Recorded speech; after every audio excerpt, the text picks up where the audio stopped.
Ciao coltivatori, benvenuti sul canale di Orto da Coltivare. Questo video è dedicato ai lavori da fare nell'orto nel mese di aprile.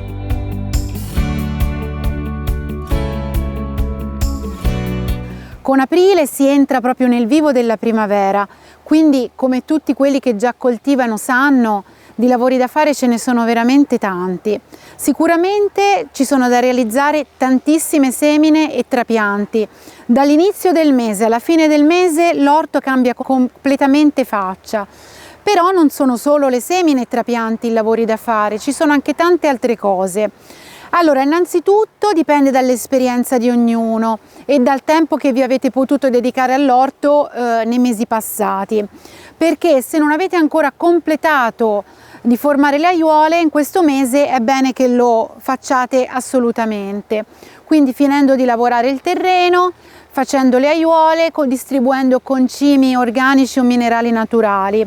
Poi ci sono ovviamente le semine e i trapianti di tante verdure, dalle lattughe, le bietole, e iniziare con pomodori, peperoni, melanzane, zucchine, la semina di fagioli, ancora di carote, insalatini da taglio, tante cose.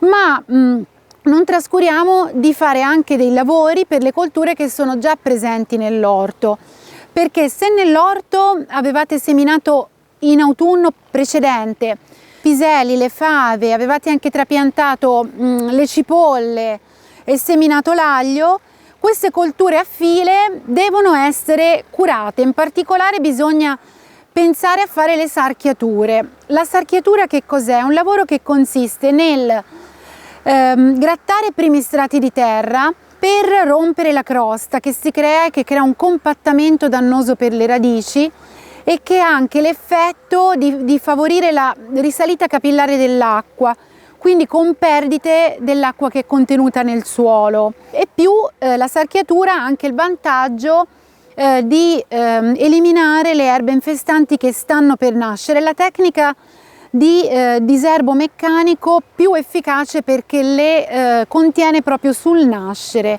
le infestanti. Si esegue con un tridente. Se non avete un tridente avete anche le zappe che hanno i denti dal lato dietro la lama, potete usare anche quella e quindi ci grattate superficialmente il terreno. È un lavoro che non richiede una gran fatica, molto meno faticoso di zappare e quindi conviene farlo tempestivamente. Ad aprile, a seconda del meteo, può essere necessario iniziare ad annacquare. Fatelo a seconda del grado di umidità o meno del suolo. Poi un altro lavoro da fare: se avete il compost pronto, è il momento di setacciarlo e distribuirlo sulle aiuole che sono ancora vuote. Un altro lavoro interessantissimo di questo mese è iniziare a preparare i macerati, perché in giro si trovano molte erbe adatte, per esempio l'ortica. L'ortica che inizia a crescere sia nei campi sia lungo i fossi, la raccogliete e ci potete fare sia il macerato fertilizzante sia l'estratto di un giorno che serve per prevenire gli attacchi di afidi, e quindi a seconda dei due indirizzi verranno due prodotti con scopi diversi, però il punto di partenza è analogo. Raccogliete le ortiche ovviamente con dei guanti perché pungono, le mettete in un secchio a macerare, più o meno mezzo chilo in 5 litri d'acqua, 1 chilo in 10 litri, le proporzioni sono queste, e o lo tenete solo un giorno a macerare o circa una settimana se volete fare il macerato fertilizzante. Quindi anche questa è una cosa da fare da questo mese in poi per poter dare uno stimolo alle colture per essere più concimate oppure difese dagli afidi. Un altro lavoro da fare è relativo al semenzaio.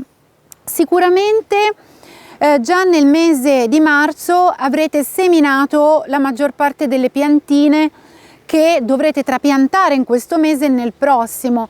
Se però ancora non avete ultimato le semine in semenzaio, fatelo ora per zucchine, cetrioli, angurie, meloni, ancora pomodori, melanzane, bietole, lattughe da cespo, porri, anche perché se le avete seminate più di un mese fa, seminandole ancora una volta dopo un mese potete anche garantirvi un po' di scalarità.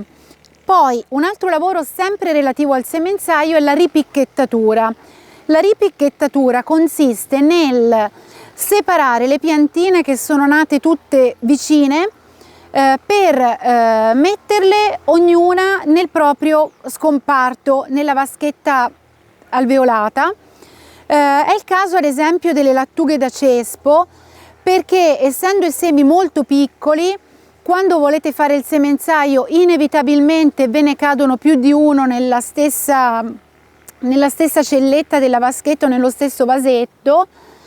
Allora bagnerete questa vaschetta con tutte le piantine appena nate piccole di lattughe o di pomodoro, di quello che è, le sfilate delicatamente e con un bastoncino la radice la andate a mettere, a piantare in un altro scomparto di una nuova vaschetta che avrete preventivamente riempito di terriccio e bagnato. In questo modo le piantine cresceranno robuste perché avranno ognuna il proprio spazio, il proprio substrato di terra nella quantità giusta. Vi ringrazio per aver ascoltato. Se avete dei commenti o delle domande da fare siete i benvenuti a farli e vi do appuntamento ai prossimi video. Se avete dubbi o consigli potete chiedere e scrivere nei commenti qui sotto. Ci vediamo al prossimo video. Mi raccomando, iscrivetevi al canale per non perderlo.